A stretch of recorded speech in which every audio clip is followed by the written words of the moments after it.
Have you ever stared at a complete stranger and realized they were stealing your exact life? Not metaphorically. I am talking about someone literally forging your signature, spending your money, and using your identity to terrorize innocent people. Imagine walking into your husband's corporate headquarters, only to find another woman ruling with an iron fist, and discovering that 100% of the staff firmly believes that cruel, vindictive monster is actually you. Do not look away. Hello to all our wonderful listeners at Maya Revenge Stories. Thank you so much for your continued support and for being such an amazing community. Unfortunately, YouTube has recently demonetized our channel, leaving us without the budget to keep operating, which means we will practically not be able to upload new videos here for the foreseeable future. We are transitioning our operations to Patreon, so if you find today's story captivating, please support us by joining the Maya Revenge Stories Patreon channel.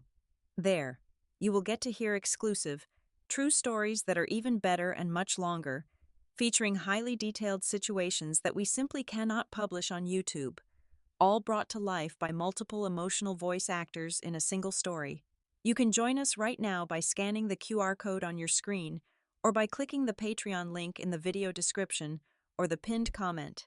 Now, let us dive right into today's story, where my name is Juliet Sims, and I am about to tell you exactly how I reclaimed the life someone else tried to steal. I am 34 years old, and I have spent the last decade building my own independent interior design firm from the ground up. My husband, Arthur, is the CEO of Vanguard Horizon Developments, a colossal real estate empire based right here in Seattle. Because I value my own independence, I have always maintained a strict boundary between my design firm and his corporate world. I rarely visit his headquarters, preferring to let him rule his domain while I manage mine. However, on a dreary, rain-soaked Tuesday morning, I noticed Arthur had left a highly confidential merger contract sitting on our kitchen island. Knowing he needed it for a crucial midday meeting, I grabbed my coat and drove downtown to drop it off. I walked into the towering glass and steel Vanguard building completely unannounced. Dressed in a sharp designer coat and keeping my head down, I blended right in with the hundreds of corporate professionals. No one stopped me as I made my way to the top executive floor. But before I could even reach Arthur's corner suite, a sharp, vicious voice cut through the quiet hum of the open-plan office. I followed the sound toward the drafting department. There, I witnessed a scene that made my stomach turn. Chloe Vance, Arthur's senior executive assistant, was standing over a terrified young architect whose name tag read Maya. Chloe was practically vibrating with rage. Without warning, she forcefully hurled a thick stack of heavy architectural blueprints directly into Maya's chest. The heavy paper hit the young woman with a loud smack, scattering across the polished concrete floor like dead leaves. "You are utterly pathetic," Chloe hissed, her voice echoing in the dead silence of the office floor. "I told you I wanted these lobby mock-ups flawless. If this garbage is not fixed by 3 o'clock, I will personally see to it that you never work in this city again. Pick them up." My blood boiled. I despise corporate bullies, and seeing this arrogant assistant humiliate a junior staff member was entirely unacceptable. I immediately stepped forward, fully intending to put Chloe in her place. Suddenly, a heavy, trembling hand clamped firmly around my wrist. I spun around to see an older security guard in his late 60s. He looked genuinely terrified as he quickly pulled me back behind a frosted glass pillar, out of Chloe's line of sight. "Please, miss, I am begging you. Do not cross her," he whispered, his eyes wide with genuine panic. "That is the CEO's wife. She is ruthless. If she gets mad, she will fire you, and then she will fire me just for standing near you. We all lose our jobs if she throws a tantrum." I froze. The air in my lungs turned to solid ice. The words echoed in my ears, completely detached from reality. The CEO's wife. I am the CEO's wife. I have been married to Arthur for 7 years. In all that time, I have never once stepped foot in this office to dictate operations, throw tantrums, or humiliate his staff. Why on earth was an entire floor of highly educated, well-paid corporate professionals treating a senior assistant like the lady of the house? I held my breath, pressing my shoulder against the cold glass partition to stay hidden. Through a narrow gap, I watched Chloe strut over to a catering vendor waiting near the reception desk. The vendor handed her a leather clipboard, presenting a massive invoice for an upcoming executive wine gala. The bill was easily in the tens of thousands of dollars. Chloe did not even flinch. She snatched a gold pen from the vendor. I leaned in, narrowing my eyes. I watched her hand move. It was not a hesitant, clumsy scribble. It was a practiced, fluid, flawless stroke. She did not sign the name Chloe Vance. She forged my exact signature. She signed the name Juliet Sims. The absolute audacity of the act sent a wave of nausea washing over me. In that freezing moment, a profound, terrifying clarity settled into my bones. Any normal person would have marched right up to that reception desk, slapped the pen out of her hand, and screamed the truth for the whole floor to hear. But I am not an impulsive woman. If I made a scene right then and there, Chloe would have room to spin the narrative. She would cry. She would claim it was a misunderstanding authorized by Arthur, and she would find a way to slither out of the trap. No. I stepped back silently, letting the shadows of the corridor swallow me. As I rode the elevator down to the lobby and walked back out into the freezing Seattle rain, I realized the horrifying truth. This was not a pathetic secretary harboring a silly crush on her boss. This was a highly organized, malicious psychological manipulation. She was stealing my identity to build an empire of fear. And right then, I decided I was going to dismantle her fake kingdom, brick by stolen brick. 3 days after the incident, the Seattle sky broke open, unleashing a relentless, torrential downpour.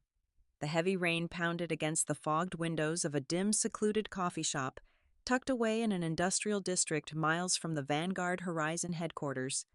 It was the perfect place for a ghost to hold a meeting. I sat in a back booth facing the door, nursing a bitter black coffee. Right at 7 o'clock in the evening, the heavy wooden door creaked open.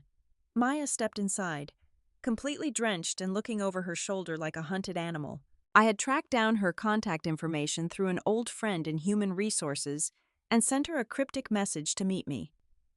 When she slid into the booth opposite me, her hands were shaking. She did not know who I was, only that I claimed to have information about Chloe Vance.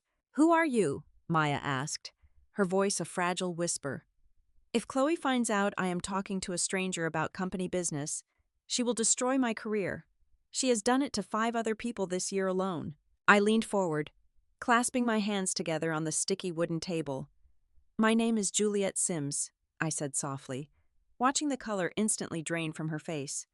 "I am Arthur's actual wife, and I am here to help you burn her fake kingdom to the ground." Maya stared at me in sheer terror, then absolute confusion. Once I explained what I had witnessed the other day, the floodgates opened. Maya unzipped her soaked backpack and pulled out a thick manila folder. She pushed it across the table. "I thought you were a monster," Maya confessed, her voice cracking with raw emotion. "We all did. Chloe told the entire executive floor that you were a controlling, paranoid woman who dictated company policy from the shadows. Look at these." I opened the folder. Inside were dozens of printed emails sent from a private, encrypted address bearing my full name. I read through the messages, my jaw tightening with every word. In these emails, the fake Juliet Sims demanded the immediate termination of senior managers who questioned Chloe. The fake Juliet Sims ordered that Chloe be given absolute authority over the design department. Chloe had constructed a brilliant, invisible puppet master out of my name, using it as a shield to execute anyone who dared to stand in her way. If anyone complained to human resources, the paper trail led back to the CEO's wife, making her untouchable. "It gets worse," Maya said, pulling out a secondary stack of papers. These were internal accounting documents Maya had secretly photographed after the finance director was abruptly fired last month. "Chloe intercepted a corporate VIP credit card issued in your name 2 years ago. The mail goes through her desk before it reaches Arthur." I stared at the staggering credit card statements. Chloe was not just playing dress-up. She was funding a lavish lifestyle on my identity. There were charges for $30,000 at high-end designer boutiques, weekend retreats at luxury spas, costing $5,000 a night, and massive catering bills for elite underground networking parties. She was taking Vanguard's top clients and investors out for champagne dinners, using my credit line to buy their loyalty and manipulate their votes for upcoming corporate projects. She is building her own network, I muttered, connecting the dots. She is buying power with my name. Maya nodded, wiping a tear from her cheek. And she is about to steal my future to seal the deal. You saw her throw those blueprints at me. Those were the draft sketches. I spent the last 8 months designing the entire sustainable architecture framework for the new downtown Eco Tower. It is the most important project Vanguard has ever pitched. The annual fundraising gala is next week. Chloe confiscated all my final digital files yesterday. She is going to stand up on that stage, in front of the city's wealthiest investors, and present my architectural designs as her own brilliant concept. The sheer scale of the theft was breathtaking.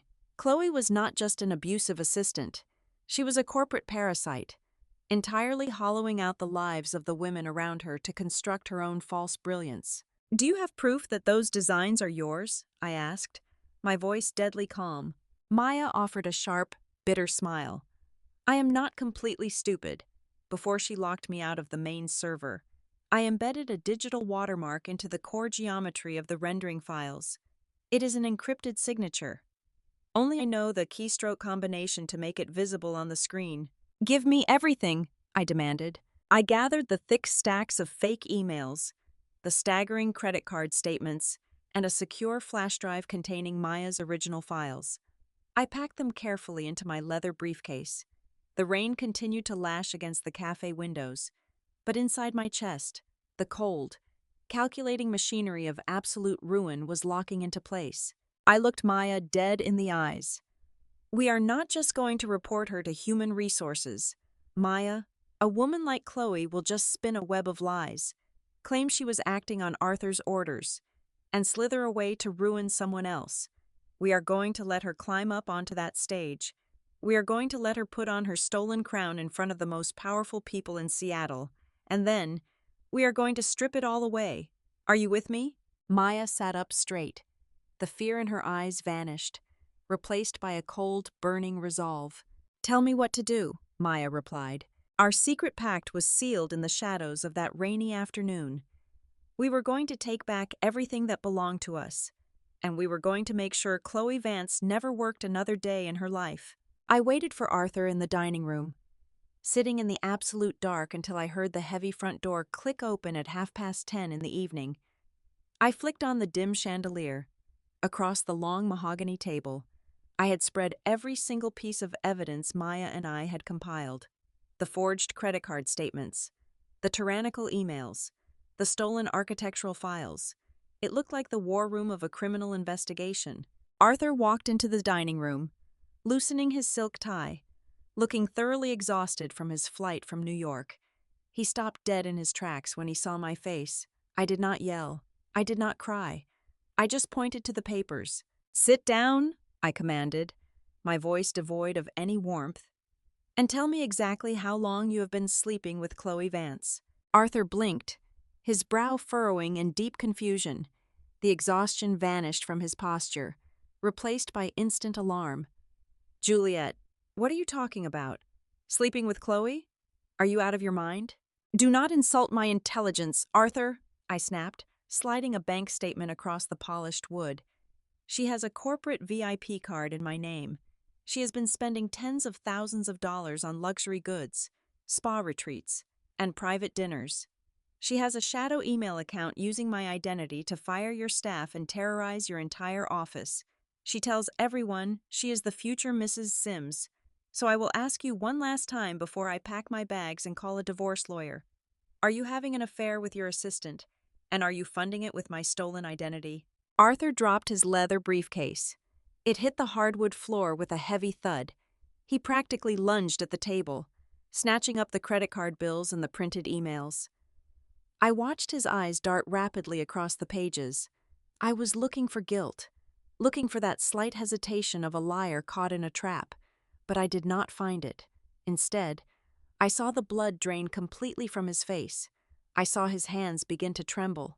He looked physically sick. Juliet, I swear to you on my life, I have never touched her, Arthur whispered, his voice cracking as he stared at the forged signature on the catering invoice.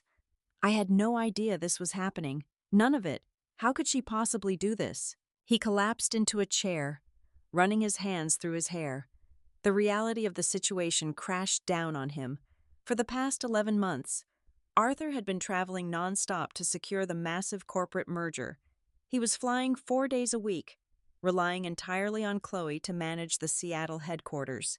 She filtered everything, Arthur muttered, his eyes wide with horrifying realization. Whenever I asked to speak with the department heads, she would tell me they were busy and offer to relay my messages. She curated my daily briefings. She managed my inbox. She built a wall around me. Juliet. She isolated me so completely that I thought she was just being an incredibly efficient assistant. I had no idea she was acting as a dictator behind my back. And using your name? It makes me sick to my stomach. The raw devastation in his voice was impossible to fake. The icy grip of betrayal around my heart finally loosened. My husband was not a cheat. He was a victim of his own blind trust and immense workload. I walked around the table and placed a hand on his shoulder. Then we fire her, I said firmly. Tomorrow morning, you walk into that building, you call security, and you throw her out on the street for fraud and corporate theft. Arthur looked up at me, his eyes filled with a sudden suffocating panic. I cannot. I pulled my hand back, my anger flaring again. Excuse me? She is stealing from you. Arthur? Juliet, you do not understand the leverage she has, Arthur said, his voice dropping to a desperate whisper. Chloe is not just a random hire from an agency. She is the niece of Richard Vance. The name hit me like a physical blow. Richard Vance was the angel investor holding the entire Vanguard merger together. He was the man promising to inject $80 million of vital capital into the company by the end of the month. Her uncle insisted I bring her on as an executive assistant to learn the ropes of the business before he committed the funds, Arthur explained, burying his face in his hands. If I march in there tomorrow and fire her out of nowhere, she will run crying to Richard. She will twist the story, claim she is being framed by a jealous wife, and he will pull the funding out of pure spite. If that capital falls through, the merger collapses. Vanguard goes bankrupt. 3,000 people lose their jobs. She knows I'm trapped. A heavy silence fell over the dining room. Arthur looked completely defeated, crushed under the weight of an impossible dilemma. But as I looked at the evidence scattered across the table, I did not feel defeated. I felt a dangerous thrill. I smiled. It was a cold, sharp, unforgiving smile. Then we do not fire her tomorrow, I said, my voice smooth and calculated. We do not alert her at all. In fact, you are going to go into the office tomorrow and tell her she is doing such a phenomenal job that you are considering promoting her to Vice President of Operations after the gala. Arthur stared at me as if I had lost my mind. Juliet, what are you planning? She wants to play the powerful executive, I replied, gathering the papers back into a neat stack. We are going to give her exactly what she wants. We are going to inflate her ego so much that she feels completely untouchable. We let her step onto that stage at the fundraising gala this weekend. We let her uncle sit in the front row, ready to write that massive check. And then, right in front of the entire elite corporate circle of Seattle, we pull the floor out from under her. Arthur slowly sat up straight. The despair in his eyes began to shift into a hard, focused glint. He saw the vision. We were not going to fight a messy battle in the shadows. We were going to execute a flawless public execution. I reached out and took his hand, gripping it tightly. The fracture in our marriage was healed, sealed by a shared, burning desire for absolute retribution. The trap was officially set. 72 hours before the gala, the real work began.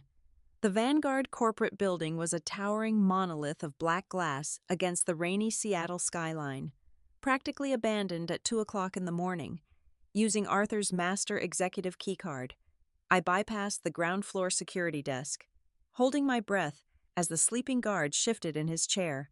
I swiped Maya and myself directly into the private executive elevator. The heavy steel doors slid open on the top floor. revealing a silent, shadowy labyrinth of glass partitions and corner suites. My heart hammered wildly against my ribs, but my hands were entirely steady. We slipped quietly into Chloe's corner office. It smelled sharply of her expensive, overbearing perfume and pure arrogance. Maya immediately dropped her backpack and booted up the sleek desktop computer. Thanks to Arthur, we already possessed her master passwords and server bypass codes. Maya's fingers flew across the keyboard in a frantic, brilliant blur of keystrokes. She pulled up the master presentation file Chloe had built for the fundraising gala. It was a stunning 80 slide deck featuring every single one of Maya's stolen architectural renderings, meticulously rebranded under Chloe's name. She actually went in and stripped all my basic metadata, Maya whispered. Her eyes narrowed fiercely at the glowing monitor.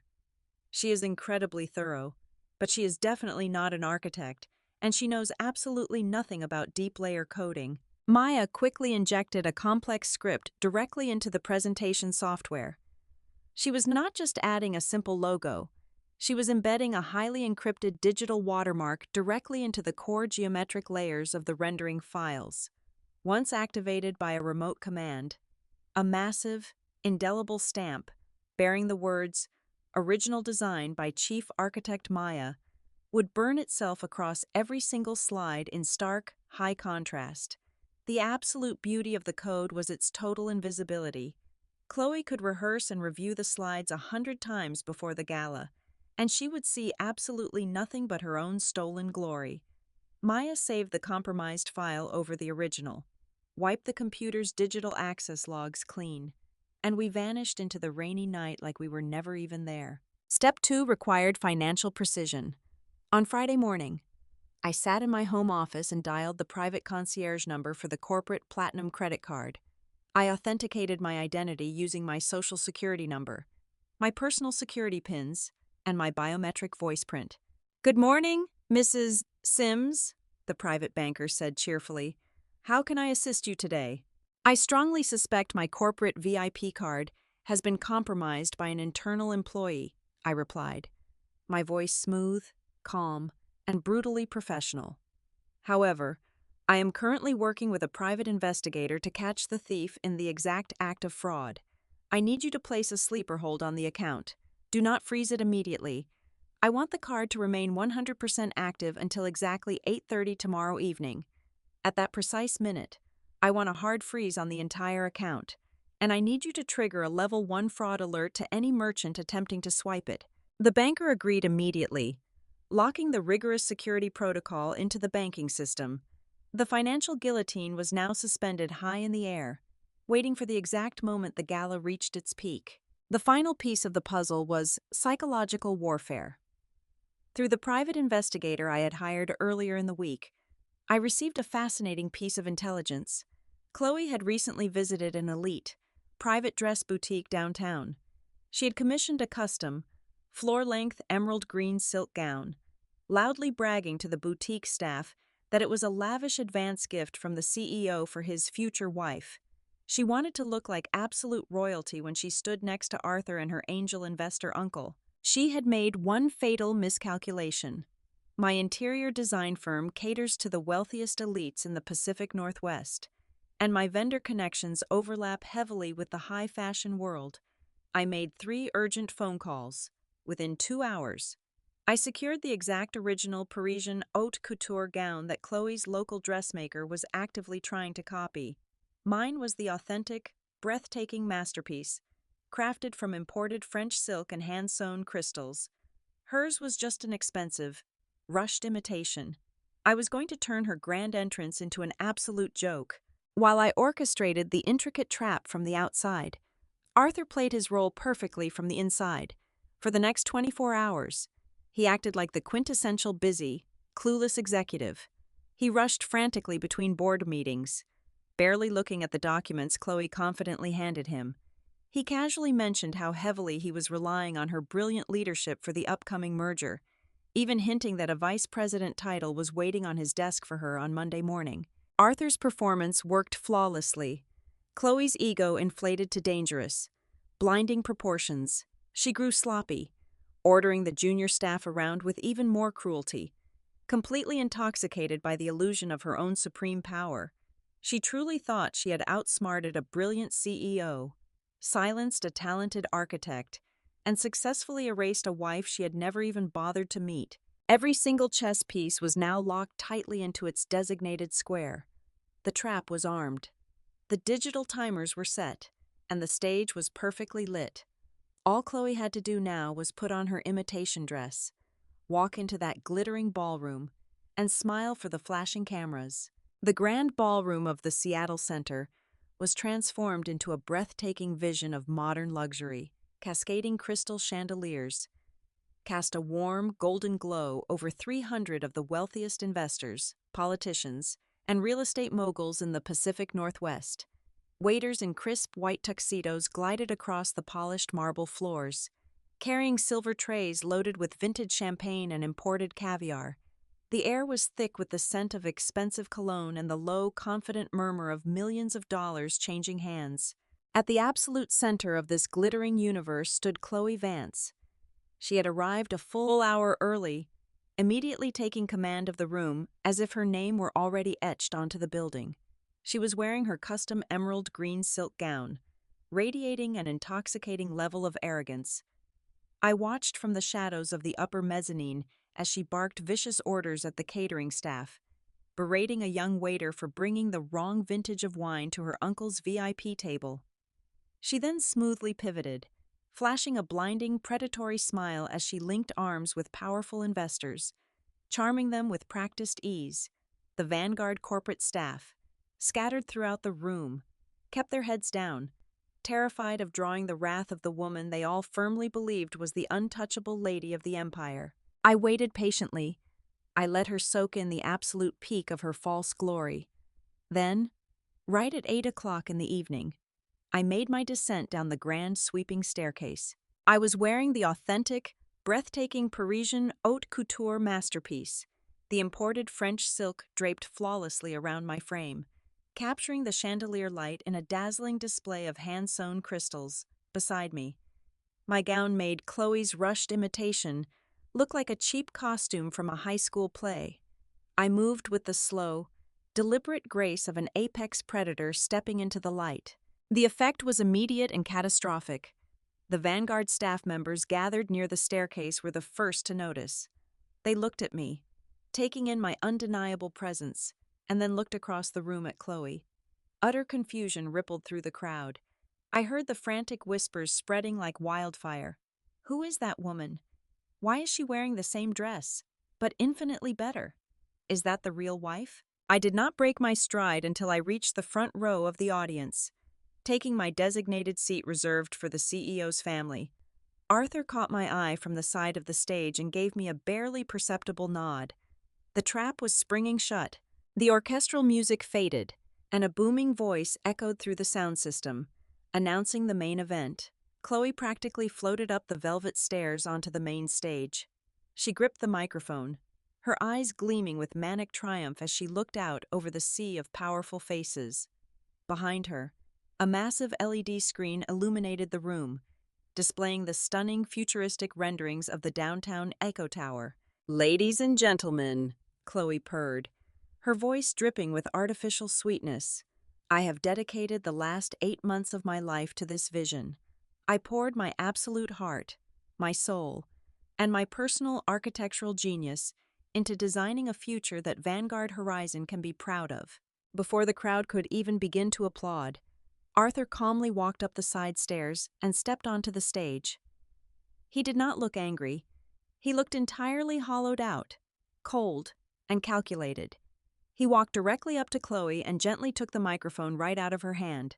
Chloe blinked, her practiced smile faltering for a fraction of a second. "Arthur, what are you doing?" she hissed under her breath. Arthur ignored her completely. He turned to the audience and pressed a single button on a remote clicker. Instantly, the massive LED screen behind them flickered. The digital script Maya had planted deep within the files executed perfectly.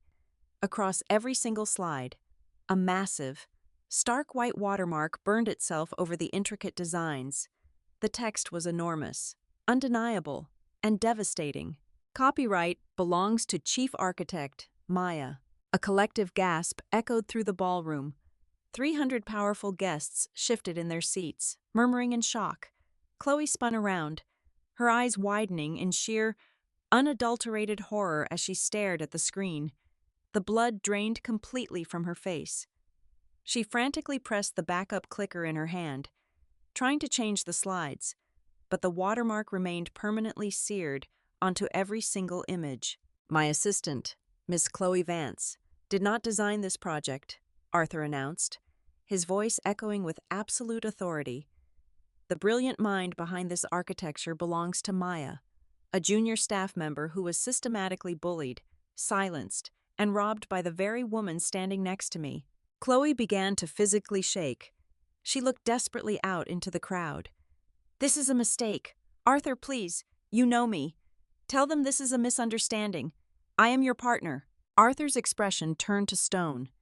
You are nothing but an employee who severely abused her position.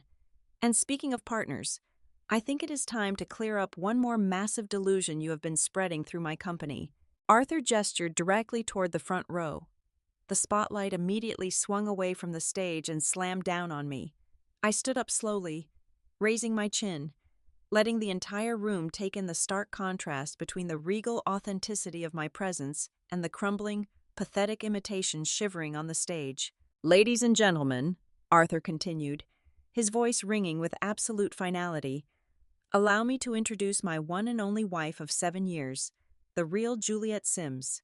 The ballroom erupted into a frenzy of whispers.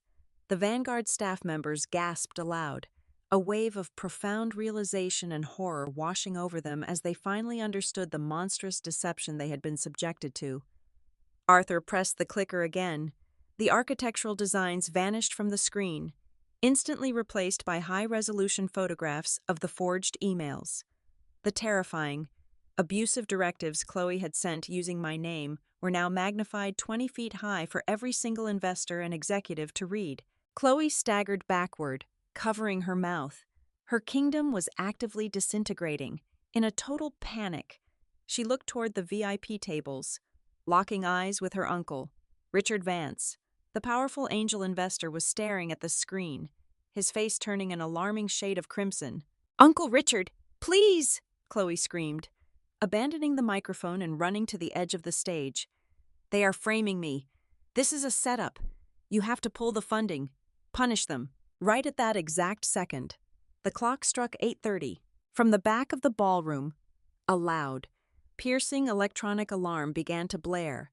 It was coming directly from the event organizer's central payment terminal.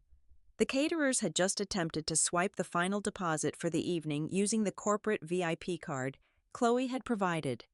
The terminal flashed bright red, sounding the level 1 fraud alert I had explicitly orchestrated with the bank. I walked calmly toward the VIP table, holding a sleek black leather folder. The crowd parted for me like the Red Sea. I stopped right in front of Richard Vance. The older man looked at me, his eyes burning with furious confusion. "Mr. Vance," I said, my voice cutting cleanly through the chaotic noise of the room, "your niece has not only been terrorizing innocent employees and stealing intellectual property, but she has also been funding her entire illusion using my stolen identity. Here are the heavily forged credit card statements. She has embezzled tens of thousands of dollars from this company to buy dresses, spa trips, and lavish dinners to bribe your own associates." I dropped the heavy folder directly onto his dinner plate. Richard Vance tore it open. He scanned the highlighted lines, his eyes darting across the irrefutable evidence of his niece's astronomical theft, the forged signatures, the luxury boutiques, the exact date she had purchased the cheap imitation of the dress I was currently wearing. Chloe scrambled down the stairs, tripping over the hem of her gown. She fell to her knees right beside her uncle's chair, sobbing hysterically. "Uncle Richard, do not look at that. They are lying. I did it for us. I did it to secure our position." Richard Vance slowly stood up. He did not say a word. He just looked down at the trembling, sobbing woman on the floor. Then, with a sudden, terrifying swiftness, he raised his hand and delivered a staggering, echoing slap directly across Chloe's face. The sharp crack silenced the entire ballroom. Chloe collapsed onto the marble floor, clutching her burning cheek, completely paralyzed by shock. "You absolute disgrace," Richard spat, his voice trembling with pure, unadulterated rage. "I put my reputation on the line to get you this job. I trusted you. You are a thief, a liar, and a complete parasite. You are no longer my niece. Do not ever speak to me or contact my family, ever again." Richard took a deep breath, adjusting his suit jacket, and turned to look directly at Arthur, who had stepped down from the stage to stand beside me. "Arthur," Richard said loudly, ensuring every single investor in the room could hear him, "I value honesty, integrity, and the courage to cut out the rot before it destroys the foundation. Your company is clean. My $80 million capital injection will be finalized first thing Monday morning." Arthur shook his hand firmly. "Thank you, Richard." At the back of the hall, the heavy oak doors swung open. A team of 4 broad-shouldered security guards, led by the very same older guard who had warned me days ago, marched swiftly down the center aisle. They did not hesitate. 2 guards grabbed Chloe by the arms, hauling her violently to her feet. She kicked, she screamed, she completely lost her mind, leaving a trail of ruined silk and shattered dignity as they dragged her backward through the crowd. I stood perfectly still, watching the heavy doors slam shut behind her. The imposter was gone. The fake queen had been dragged out into the cold, unforgiving reality of the night, leaving me standing in the light, completely untouchable. The morning after the gala, Vanguard Horizon. Developments experienced a massive, sweeping internal cleansing. Maya was officially promoted to chief architect. Arthur made absolutely certain she received every single cent of the retroactive bonuses she rightfully deserved for her breathtaking designs, securing her future in the firm she helped build. Arthur did not just stop at removing the rot from his executive floor. He personally sat down with every single employee who had been threatened, humiliated, or unjustly terminated under Chloe's reign of terror. He offered them their jobs back with sincere, face-to-face apologies. To ensure this nightmare could never repeat itself, he immediately established an independent oversight board to handle anonymous employee grievances, guaranteeing that no assistant would ever again have the power to build an impenetrable wall around the executive office. As for Arthur and me, our marriage stepped into a completely new, profoundly resilient chapter. The crisis forced us to realize that blind trust and a relentless obsession with corporate success can easily create blind spots large enough to destroy the things we hold most precious. We are stronger now, much more deeply connected, and we never let the shadows of the boardroom creep into the sanctuary of our home. Chloe Vance is currently facing multiple felony charges for massive credit card fraud, identity theft, and corporate embezzlement, with her uncle permanently pulling his protection and her reputation completely shattered. She has been permanently blacklisted from the entire United States real estate industry. She is nothing but a ghost now, which is exactly what she tried to make me. Looking back, the greatest lesson I learned is this: never let your silence become a weapon for bullies. They only have power when you allow them to borrow it from your own fear. If you have ever found yourself oppressed, marginalized, or forced to witness workplace injustice, please remember that the brilliant light of truth is always strong enough to burn away any mask. Leave a comment below if you have ever stood up to defend yourself against a toxic environment. Thank you so much, from the bottom of my heart, for listening to my story today. I would love to know where in the world you are tuning in from, so please share your city or country in the comments. As I mentioned at the beginning, since YouTube has disabled our monetization, we will not be uploading new videos on this platform for the foreseeable future. If you found today's story empowering and want to support our team, please help us keep going by joining the Maya Revenge Stories Patreon channel. There, you can listen to the absolute best, highly detailed, exclusive true stories that we simply cannot make public on YouTube. You can easily join by scanning the QR code on your screen right now. Or you can use the Patreon link located in the video description or the pinned comment. Thank you for standing with us, and I cannot wait to share more of the most authentic stories with you there.